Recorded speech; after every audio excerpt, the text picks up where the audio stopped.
I'm Mark, and this is my Catholic Witness.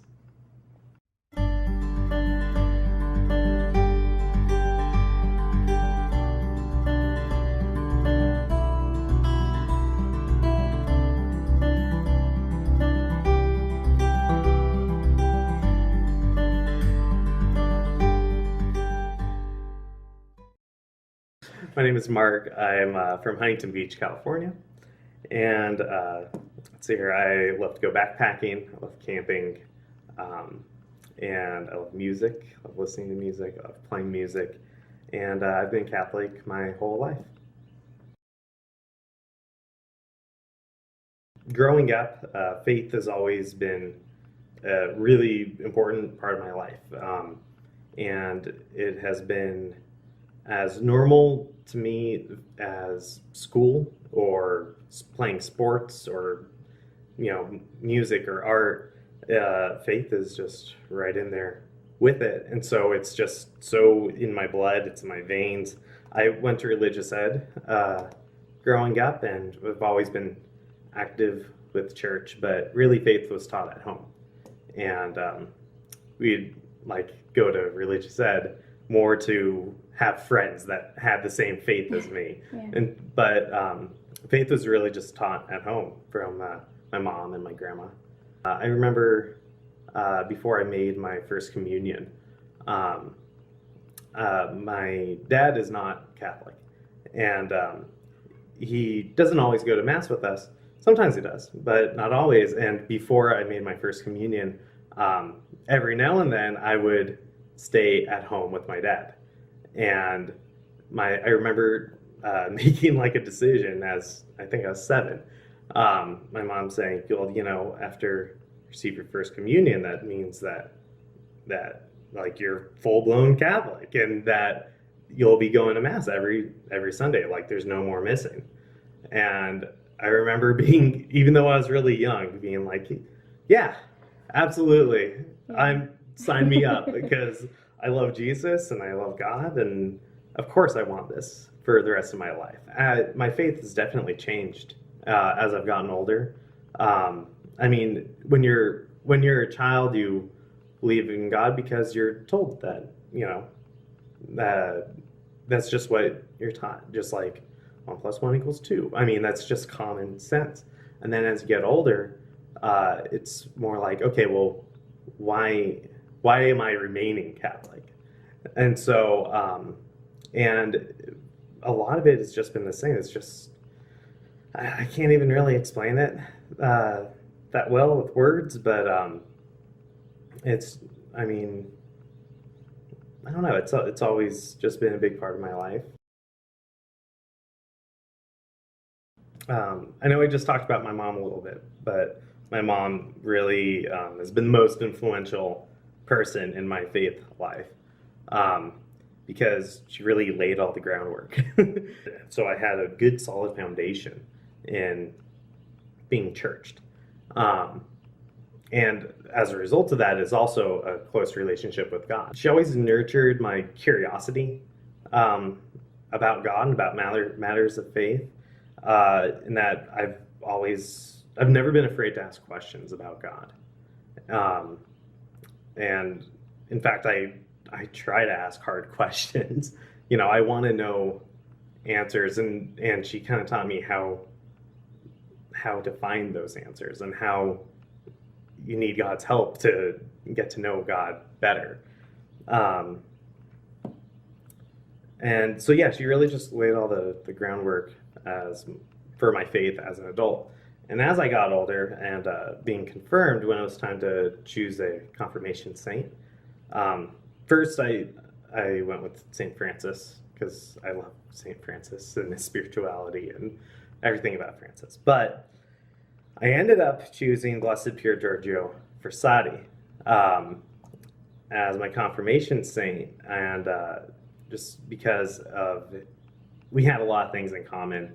I felt like as I read his letters and as I read about and learned more about his life, I related that so much, and it's I like his style of sainthood. It's every saint has their own style, and I love that he was an avid outdoorsman.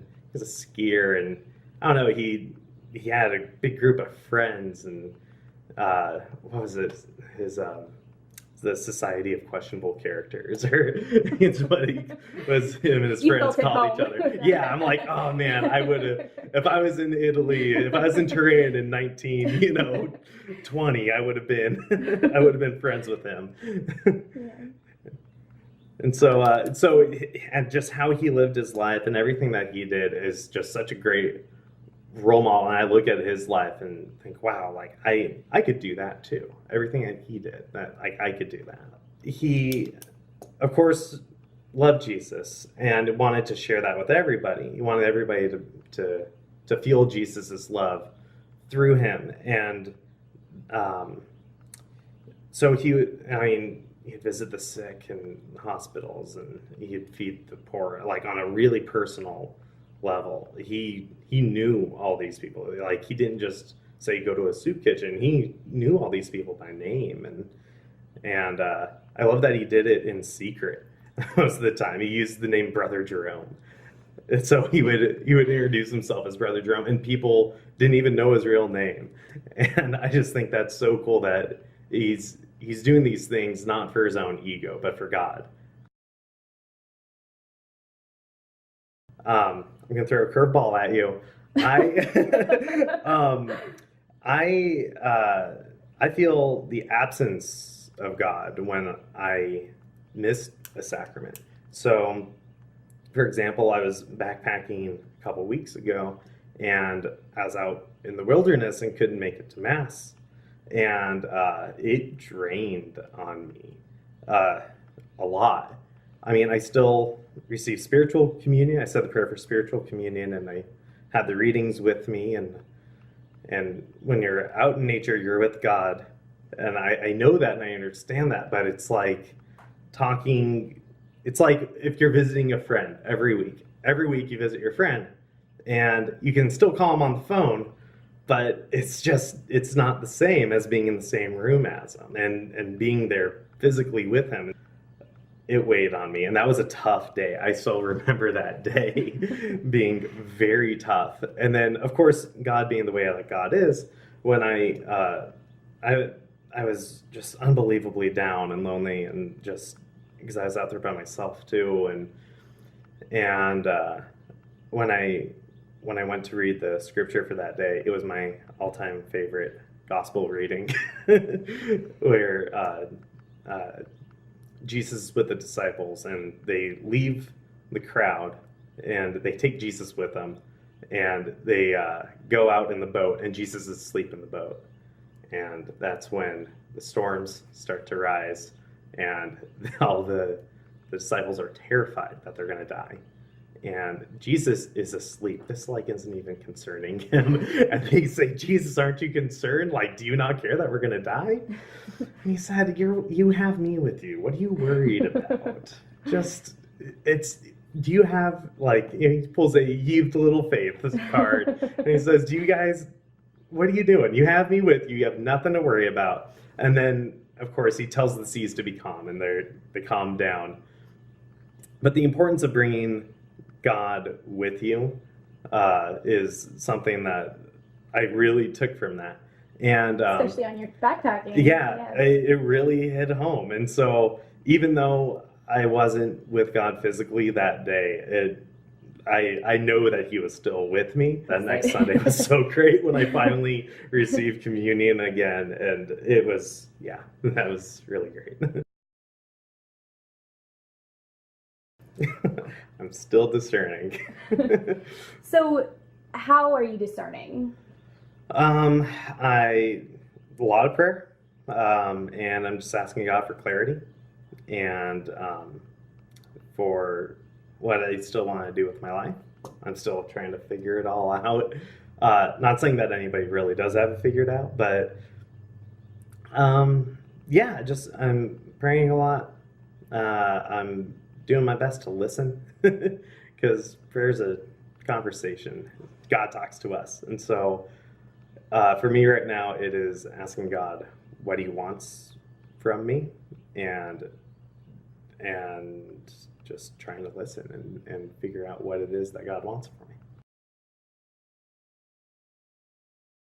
A couple months ago, I wasn't even really an argument with a coworker, where a coworker kind of snapped at me, and she was just totally like out of place, and I was so mad at her. I kind of put my hands up and I said, "All right, you know what? I'm going home.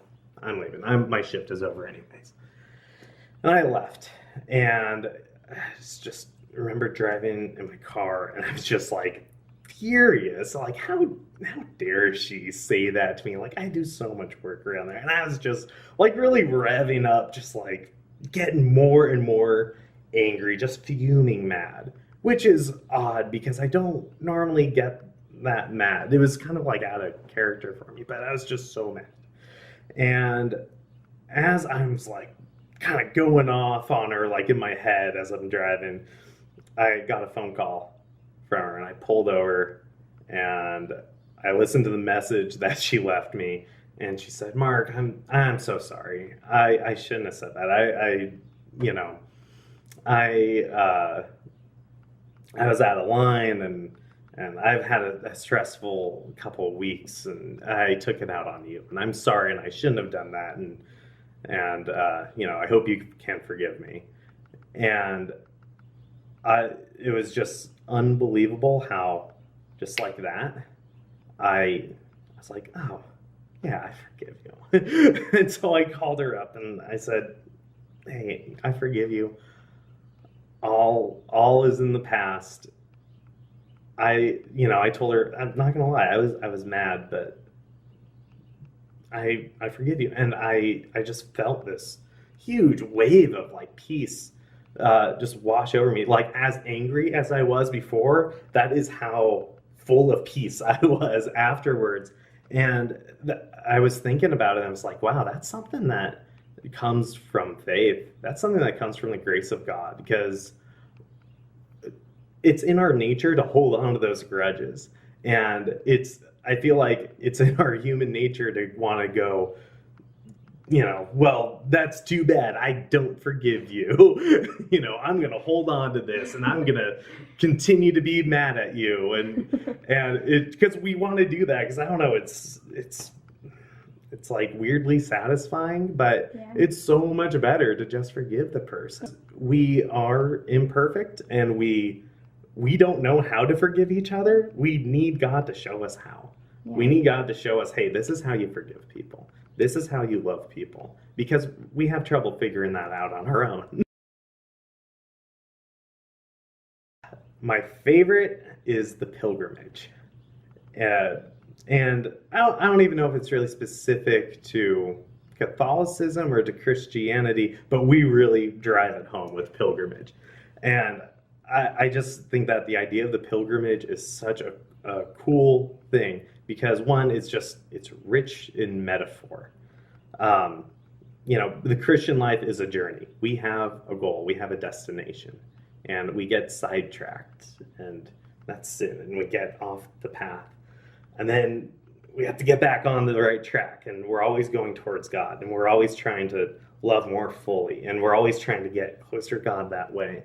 And that a pilgrimage and making a journey to a shrine or to a place or of significance or whatever it may be, that metaphor is perfect for our journey of life. On top of that, there's the practical usefulness for the pilgrimage, in that going on pilgrimage will bring you closer to God. It will bring you closer to God in the people that you meet along the way. When things go wrong on your trip, that you leave room for God, and God has plans for you, and being able to surrender yourself to those sort of situations, and to really put yourself in God's hands, and trusting that God will put you in the way of people that will help you, and that you will be put in the path of somebody that you can show God's love to. And I think most importantly, like when you travel with a friend, so you go on a road trip with somebody, you end up with like a really strong bond with that person, and you get to know that person really well. And I think that's the same thing with when you travel with Jesus. Like I was saying earlier in that gospel reading, that the disciples bring Jesus with them. And when you go on a journey with somebody, when you travel with somebody, you get to know them really well. And so when you bring Jesus with you, you get to know Jesus really well. And you have this bond with Jesus because Jesus is with you through rain and sleet and hail, and when things are tough and when things are good. And when you bring Jesus with you on your journey, that is how you get closer to God. When you bring the Spirit with you, it gives you courage to go out and to show people God's love, to live the gospel in places that are not necessarily your own. And so the pilgrimage is awesome because it spreads us all out, and it gives us that opportunity to really live the gospel in a different place, someplace where, like we're living the gospel in our lives at home, but Jesus doesn't want us to stay at home. He wants us to go out. He wants us to evangelize, and he wants us to reach out to people everywhere. I would want everybody to know that I've talked a little bit about just human nature and just how it's in our nature that we are imperfect. Just the very fact that we exist, our species isn't doomed, but we're flawed. God is perfect. God, Alpha and Omega. And because we are flawed, when we look to ourselves for help, when we look to our neighbor for help, we can only get so far because they're flawed too. We're all flawed. We're all in this together. And because God loves us and knows that that's bad for us, he wants to show us how to love more fully. And because God is perfect.